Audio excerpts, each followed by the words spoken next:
Dr. Evi Bratamadia sebut, kembali ke tuntunan Quran bisa cegah stunting. Akademisi Universitas Islam Negeri Sumatera Utara, Dr.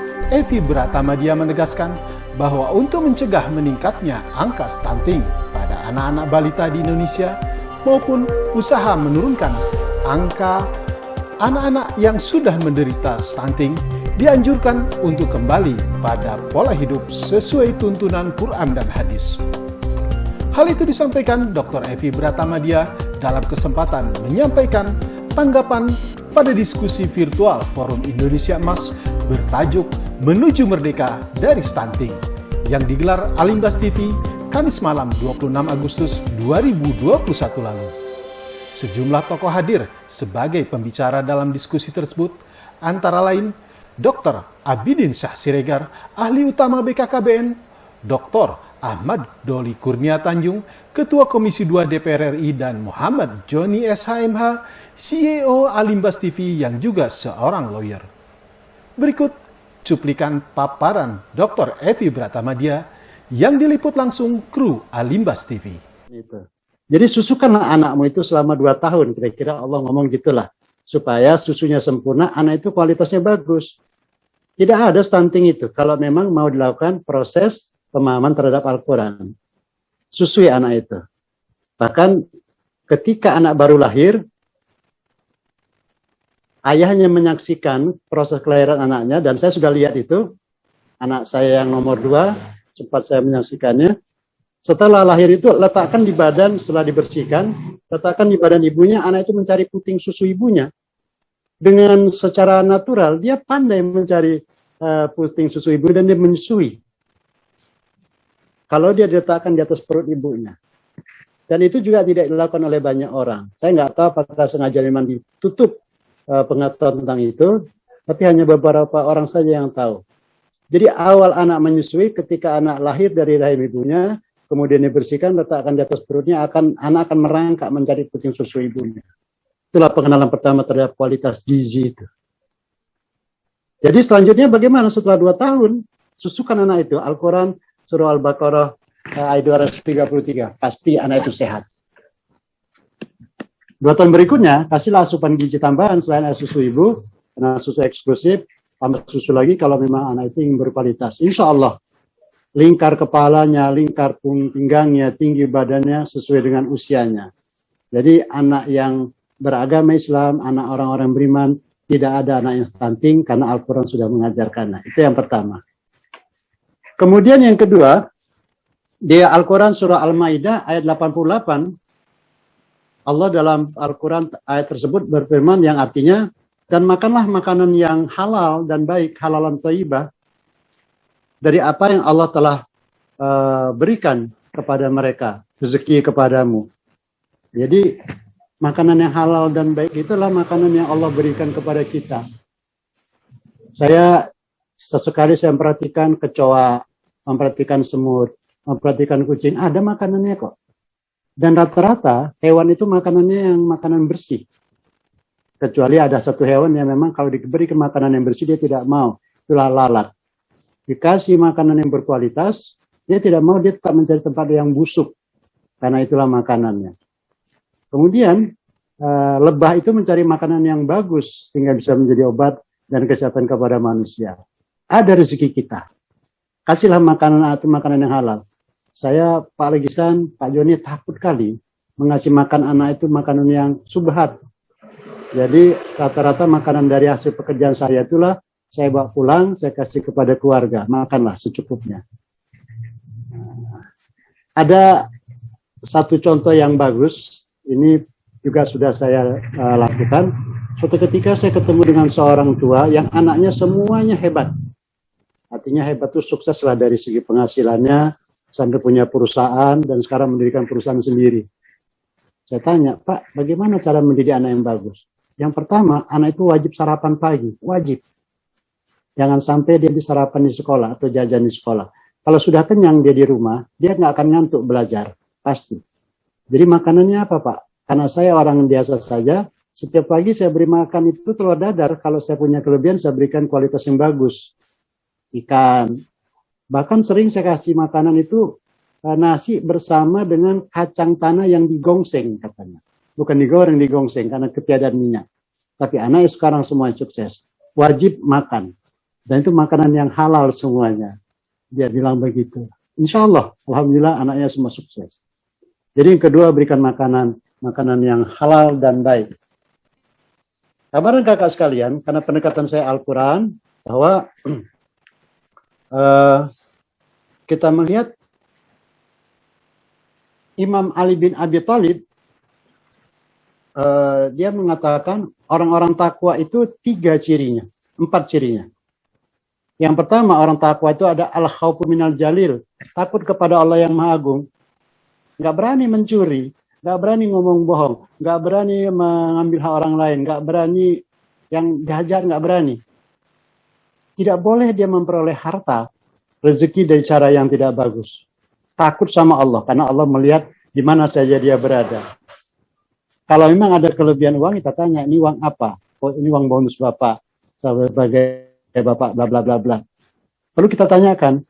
Dan istri yang soleha itu perlu nanya kepada suaminya, Bang, ini uang apa? Dari mana? Halal atau tidak halal?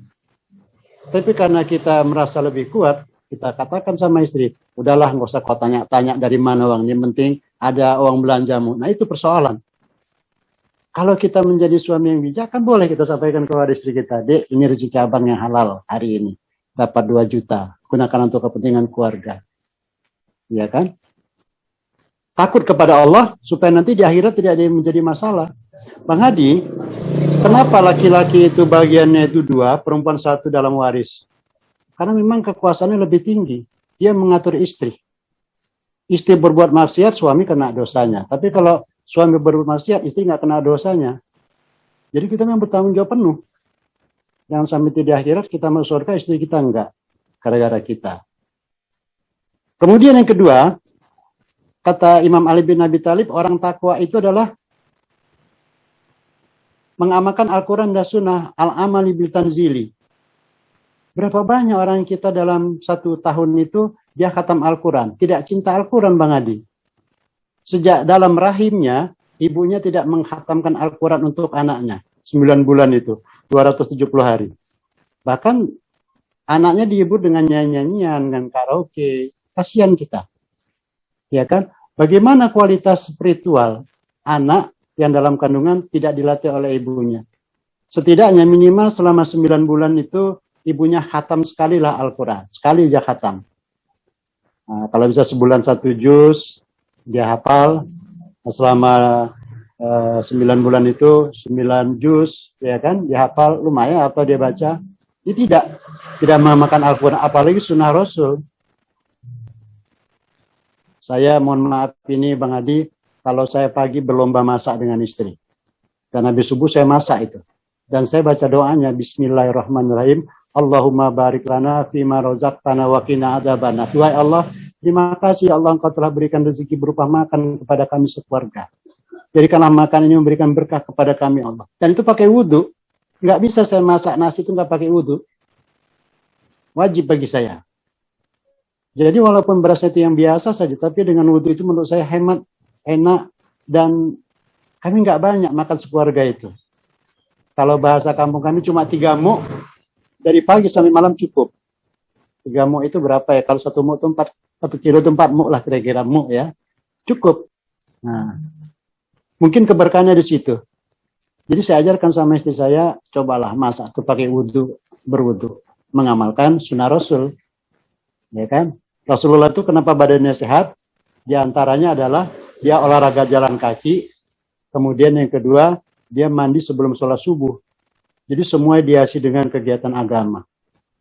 Yang ketiga, kata Imam Ali bin Abi Thalib itu orang takwa itu adalah bersyukur atas rezeki yang sedikit. Tidak pernah mengeluh orang bertakwa itu. Kita orang yang bertakwa, orang yang beriman. Berapa rezeki kita hari ini, syukurilah kepada Allah. Memang kita pantas. Andaikan saya Bang Adi dapat 1 bulan 10 miliar, saya bingung. Karena biasa saya cuma dapat 10, 15 juta. Dikasih Allah 10 miliar setiap bulan. Mau kemana uang ini saya buat? Karena tak biasa menggunakan uang segitu banyak. Uang 10 sampai 15 juta pun sudah cukup itu. Hanya sekedar makan 1 piring pagi, satu piring. Saya siang nggak makan sore, cuma 2 kali sehari makan, udah cukup. Kemudian ditambah sedekah. Sampaikan ya, banyak orang-orang yang minta bantuan kita, kok menunggu tangan mereka itu. Nah, jadi bersyukurlah kita rezeki yang Allah berikan. Enggak usah banyak-banyak. Berapapun diberikan, kasih sama istri, ini rezeki kita hari ini. Kenapa bang cuma 100.000? Ini yang Allah berikan, yang pantas untuk kita. Sabarlah. Biasa Allah akan berikan rezeki banyak. Itu dalam Al-Quran. Cobalah lihat di Al-Quran surah At-Tolak ayat 2-3. Wa man yattaqilla yaj'al lahu makhraja wa yarzuqhu min haitsu la yahtasib. Siapa yang bertakwa kepada Allah, yang pertama, kedua, ketiga itu, insya Allah akan berikan rezeki. Bangun malam, tidak hanya kamar mandi saja, tapi berwudu, kerjakanlah paling nggak 2 rakaat saja. Insya Allah. Allah berkata kepada malaikat, wahai malaikat, lihat siapa hambaku yang bangun di tengah malam, saat orang sedang tidur lelap, dan dia meminta kepadaku, aku malu jika tidak mengabulkan permintaanmu. Kenapa kita merasa susah? Karena nggak mau bangun tengah malam, minta sama Allah. Malu Allah jika tidak mengabulkan orang yang meminta di tengah malam saat orang sedang lalap tidur jam 2 sampai jam 3. Malu. Sampai begitu. Jadi bersyukur atas rezeki yang telah Allah berikan, ar-ridho bil qalil, walaupun itu sedikit. Yang keempat, orang takwa itulah punya persiapan menghadapi hari kemudian. Al-istiqdadu liyaumir rahil. Andaikan malam hari ini sholat isya terakhirku, aku sudah sempurnakan ibadahku di hadapan Allah. Belum tentu aku bisa ketemu besok subuh.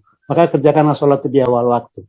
Sudah selesai kewajiban kita kepada Allah. Dan ternyata orang yang paling berat merasakan hidup ini bukan sekarang, Mbak, nggak punya uang, nggak punya harta benda, nggak punya kendaraan. Bukan. Orang yang paling berat hidup itu adalah mereka dalam keadaan sakratul maut. Semua kebiasaan di dunia itu ditampilkan oleh Allah.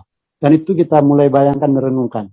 Kewajiban suami mengasih makan kepada istri, kewajiban ayah menafkahi anak-anaknya dengan cara-cara yang halal. Kemudian yang ketiga adalah Al-Quran surah Al-Ma'idah ayat yang ke-88.